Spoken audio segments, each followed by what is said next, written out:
आकाशवाणी जम्मू है। हुण तुस विजय बजाज कोला खबरां सुनो।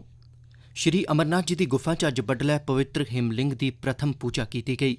जम्मू कश्मीर दे लेफ्टिनेंट गवर्नर गिरीश चंद्र मुर्मू होरें सीनियर ऐह्लकारें दे कन्नै पैह्ली आरती च हिस्सा लैता।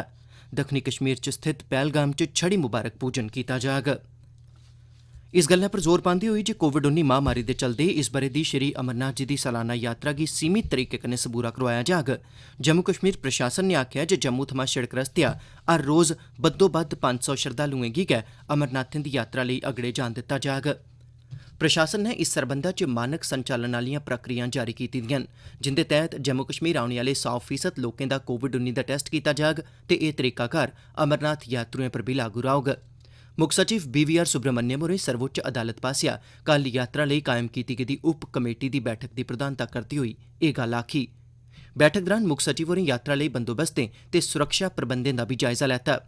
ध्यानजोग ऐ जे 42 दिनें दी अमरनाथ यात्रा इस ब'रे 23 जून थमां पहलगाम ते बालटाल आह्ले रस्तेया शुरू कीती जानी ही, पर कोविड-19 महामारी दे चलदे एह्दे च चिर लग्गी गेआ ऐ।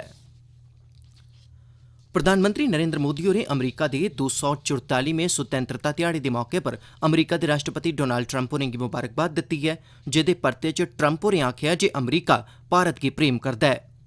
4 जुलाई सन 1776 गी ग्रेट ब्रिटेन थमां अमरीका दी आज़ादी दे सिलसिले च हर ब'रे एह् ध्याड़ा मनाया जंदा ऐ। प्रधानमंत्री नरेंद्र मोदी होरें कल राष्ट्रपति ट्रंप ते अमरीका दे लोकें गी 244वें सुतैंत्रता ध्याड़े दे मौके पर मुबारकबाद दित्ती। माइक्रो ब्लॉगिंग साइट ट्विटर उप्पर प्रधानमंत्री मोदी हुंदी मुबारकबाद दा परता दिंदे होई इक ट्वीट संदेस च ट्रंप होरें मोदी हुंदा धन्नवाद कीता ते कन्नै आखेआ जे अमरीका भारत गी प्रेम करदा ऐ। दुनिया दे सभनें शा पराने ते बड्डे लोकतांत्रिक मुल्खें दे लीडरें बश्कार ट्विटर पर होई दी इस गल्लबात दा दौनें मुल्खें दे लोकें बड़ा निग्गा सोआगत कीता ऐ। प्रधानमंत्री नरेंद्र मोदी होरें बेहतरीन भारती ऐप्स विकसित करने आस्तै आत्मनिर्भर भारत इनोवेशन चुनौती दा शुभारंभ कीता है। स्टार्टअप ते तकनीकी खेतर च मुल्ख गी आत्मनिर्भर बनाने ते भारती ऐप निर्माताएं ते नमियें काड्डें कन्नै जुड़े दे पेशेवरें गी प्रोत्साहित करने लेई एह् शुरुआत कीती गेई ऐ। प्रधानमंत्री होरें आखेआ जे भारती ऐप्स च अपनी अपनी श्रेणिएं च आलमी सतह दा बनने दी समर्थ मौजूद ऐ। उनें लोकें ते टैक्नोलोजी कन्नै जुड़े दे समुदायें गी अपील कीती ऐ जे ओह् आत्मनिर्भर भारत इनोवेशन चुनौती च हिस्सा लैन।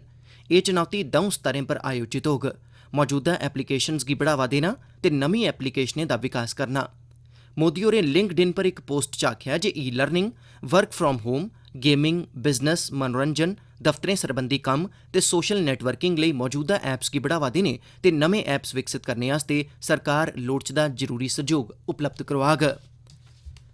मैडिकल शोध सरबंधी भारती कौंसल ICMR ने आखेआ जे ओह् महामारी रोगें दे इलाज लेई तेज रफ्तार कन्नै टीका बनाने दे मकसद कन्नै कुल संसारी तौर उप्पर मंजूर नियमें मुजब गै कम्म करा करदा है।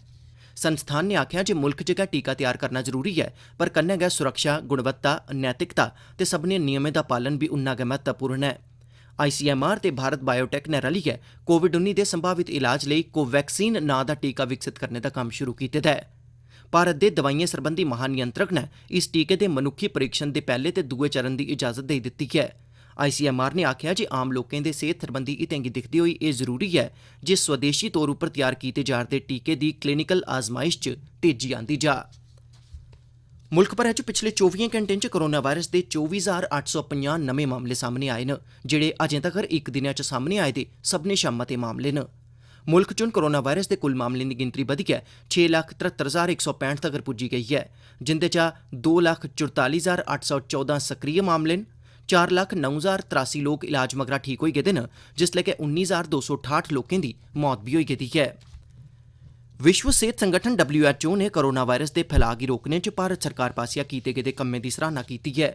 WHO दी मुक्ख वैज्ञानिक डॉ सौम्या स्वामीनाथन होरें आखेआ जे एह् भारत लेई इक बड्डी उपलब्धि ऐ जे पिछले 2 म्हीनें अंदर गै भारत कोविड-19 दे टेस्ट करने दे मामले च आत्मनिर्भर बनी गेआ ऐ। उनें आखेआ जे भारत सरकार ने शुरू च गै संजीदगी कन्नै कदम पुट्टे ते WHO दिएं सिफारशें मुजब जनवरी म्हीने गै किश हीलें गी अमल च आह्न्नी दित्ता हा। उनें इब्बी आखेआ जे भारत गी इस महामारी थमां हासल होने आह्ले आंकड़ें दे प्रबंधन बक्खी बी ध्यान केंद्रित करना लोड़चदा ऐ।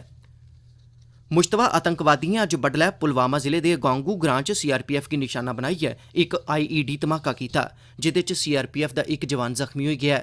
अधिकारिक सूत्रें मुजब आतंकवादिएं जिले दे गौंगू इलाके च इक दरख्तै हेठ IED लाई दी ही, जेह्दे च CRPF दी कानवाई दे उत्थुआं लंघी जाने दे किश गै मिंटें परैंत धमाका होई गेआ। धमाके दे मगरा गोलीबारी होने करी इलाके च डर त्राह् आह्ला माहौल बनी गेआ। उआं घटना च कुसै जानी नुकसान दी कोई खबर नेईं ऐ। हमलावरें दी धर पकड़ लेई इलाके दी घेराबंदी करी लैती गेदी ऐ।